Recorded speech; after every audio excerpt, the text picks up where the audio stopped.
বউ শাশুড়ির বোঝাপড়া বদলে দিতে পারে পলাশ সাহার মতো ছেলেদের জীবনটা। একই ছেলের ভালোবাসা ভাগ করে দুজন, বউ আর শাশুড়ি তবু কাটায় ভরা মন। শাশুড়ির চোখে বউজনে দূরের কেউ, বউ ভাবে ভালোবাসা হারালো কই। ভোরবেলা উঠেই শাশুড়ি রাঁধেন চুপচাপ, বউ তাকিয়ে থাকে, পেলাম কোথায় ভালোবাসার ছাপ। শাশুড়ির চোখে ছেলেটা আজও যেন শিশু, বউয়ের মনে স্বামীটাই তার বিশ্ব।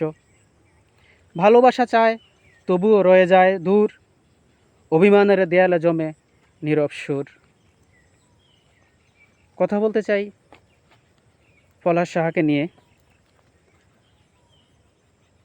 যিনি স্বামীর সাথে স্ত্রীর সাথে দ্বন্দ্বে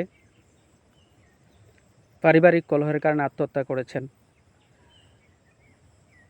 আমি একটা কথা না বললেই নয়, আমাদের সমাজ থেকে এসব কবে দূর হবে? বউ স্বামীকে নিয়ে শহরে থাকে, কিন্তু শ্বশুর শাশুড়ি যখন ডাক্তার দেখাতে আসে কোনো কারণ ছাড়াই, তখন শ্বশুর শাশুড়িকে সকালবেলা নাস্তা খাওয়াবে সেটাও বউরা পারে না।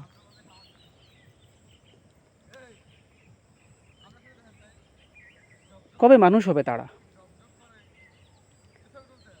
এরকম হীন মন মানসিকতা মেয়েদের জন্যই কিন্তু পলাশের মতো ছেলেদের জীবনটা বিনষ্ট হয়ে যাচ্ছে অকালে। কিসের অভাব ছিল পলাশের? ছিল সম্মান, ছিল অর্থ, ছিল সামাজিক মর্যাদা। তারপরেও পারিবারিক কলহের কারণে, একটা মেয়ের জিদের কারণে ছেলেটা অকালে হারিয়ে গেল।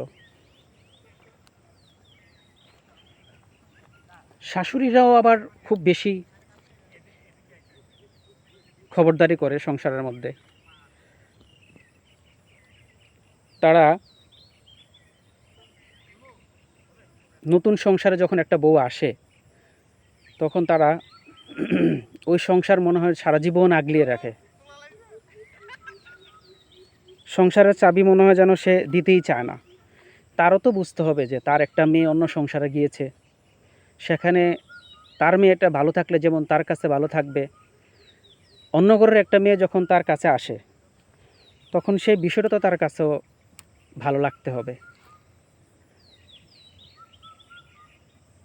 আমি চাই এই পলাশ সাহার মতো ছেলেদের জীবন যেন অকালে ঝরে না যায়। আমার কাছে ভালোবাসতে হবে লবণের মতো, যাকে যতটুকু ভালোবাসলে নাই হবে ততটুকুই আমি ভালোবাসবো। কিন্তু ভালোবাসার কাছে হেরে গিয়ে আমি আমার জীবনটা শেষ করব না। একটা মেসেজ দিতে চাই আমি আমার মা, শাশুড়ি অথবা আমাদের বোনদেরকে। সংসারের মধ্যে স্যাক্রিফাইস জিনিসটা যদি আপনার না থাকে, তাহলে সেই সংসার কখনোই টিকবে না।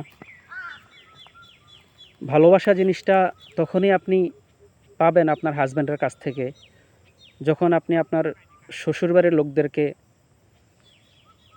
আদর আপ্যায়ন করবেন,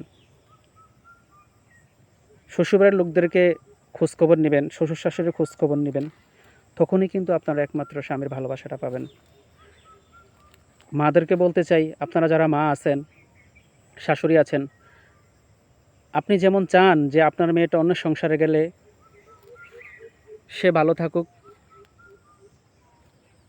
আবার আপনার সংসারে যখন একটা মেয়ে আসে তার মাও কিন্তু কামনা করে যে আমার মেয়েটা ভালো থাকুক। সুতরাং আজকাল আমাদের সমাজে দেখা যাচ্ছে মেয়েদের সংসারে ইন্ধন দেয়, বোনের দ্বারা প্ররোচিত হয়। এগুলো ভাই আল্লাহর রাস্তা আপনারা কেউ করবেন না, এগুলো থেকে দূরে থাকবেন। স্বামী স্ত্রী যখন আলাদা থাকতে চায় তাদেরকে আলাদা করে থাকতে দিন, তাদেরকে তাদের মতন থাকতে দিন, তাদেরও তো একটা পার্সোনাল জীবন আছে। তাই আপনাদেরকে বিনীতভাবে অনুরোধ করি, আপনারা নতুন করে ভাবতে শিখুন, সমাজটাকে নতুন করে সাজান, নিজের মন মানসিকতা পরিবর্তন করেন, তাহলেই আমাদের কাছ থেকে পলাশ দাদার মতন এরকম জীবন অকাল আর ঝরে যাবে না।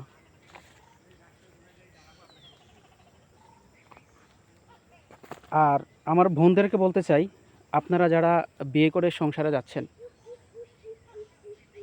আপনাদেরকেও একটু মানিয়ে নিতে হবে।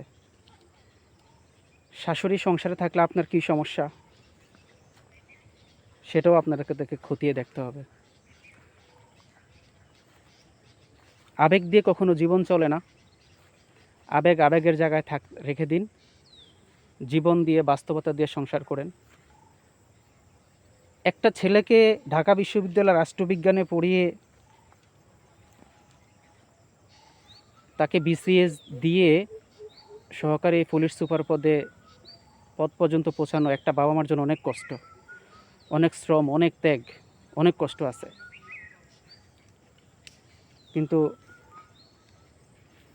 আমি চাই না যে ফলার সাহার মতন এরকম কোনো দাদা অকালে জীবন প্রদীপটা নিভে যাক। তাই আসুন আমরা সবাই সচেতন হই, যার যার অবস্থান থেকে আমরা নিজেদেরকে মানিয়ে নেওয়ার চেষ্টা করি। আল্লাহ হাফেজ। আসসালামু আলাইকুম।